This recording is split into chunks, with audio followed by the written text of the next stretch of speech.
guys, welcome back to my channel. This is Diana with Crazy Creativity, and today we're going to show you guys um, how I do my own binding. This is a particular different kind of binding.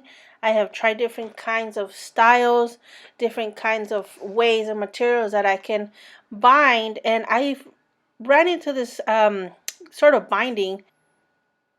In this binding that you're currently seeing right now, it's a small binding. This is my first binding that I ever did with my new style. It's metal wire, and I use it to sew sort of the each magazine, and then attach it together with some string. This is another style that I did of binding with a string. In this sort of case, you can take it apart with buttons that I use to latch on the string, so you can attach it and detach the each magazine, so you can change it, add more, take away. In which case I like to take them out and maybe work on them, or just add on or take away. As you can see here, I use a fish wire.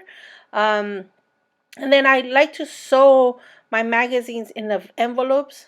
As you can see here, I use the string to go through, sew it, and instead of using the middle of a magazine, I use the inside of an envelope, and then just kind of have a loop sticking out so that I can run my string through the string of fishing string, and then attach it to, well, not attach it, but have it hold on with the buttons.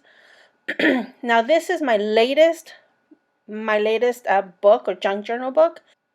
And as you could tell, it's pretty fat. I can't even close it. It's just too much. I added too many signatures. And I want to show you how the process works by using this opportunity to take some of them off. So what I do is just unbuckle the straps. Then what I do is I just take out the straps and take them out of each of the signature loops that are holding onto it. And once I take it off, you can see how I'm going to put it back in. I'm just trying to figure out how do I loop it back in. But what I do is I take the strap and just put it inside the junk journal first. This gives me the flexibility to run my strap through each of the loops of each of the signatures. Once I do that, I just bring the straps back to the front of the cover and buckle them in.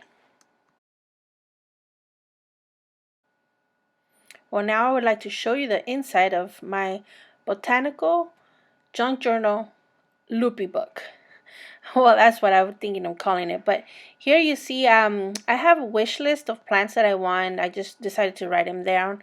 I have a letter to my plants. I'm planning on writing a letter to the ones that I've killed, the ones I'm gonna kill, the ones I have, the ones I'm gonna see grow. And this is a sheet of all the plants that are around my neighborhood that I decided to catalog in my journal. These are some of the first plants I got, and a picture of how I got them. As I'm learning of each of the plants, I'm writing down the dates and when I got them and what kind of plants there are. This allows me to kind of get to know my plants, get to know them more. Maybe I won't junk journal the rest of my plants, but in this case, I started to junk journal just so I get to know them. And I also put a little bit of junking inside. These are not particularly important or plant knowledge per se, but I put them there. This is the center of my signature, and this is where the wire of the loops come in from. I created another page sort of from that same wire. Now these are seeds from a trip that we took, and I got one of those envelopes with sequoia seed, and I just decided to put them on the journal. This is a map from where I live here in San Diego all the way to the sequoias. I found these vintage sort of post stamps or postcards, and they're from the sequoia, so I was excited, and I decided to put them here in this page. These are some of the poly art that I've created. So it's like a Polaroid, and instead of having a picture in it, I put a drawing or a painting or pictures inside of it. These are just pages that are waiting to be embellished my little wire basket.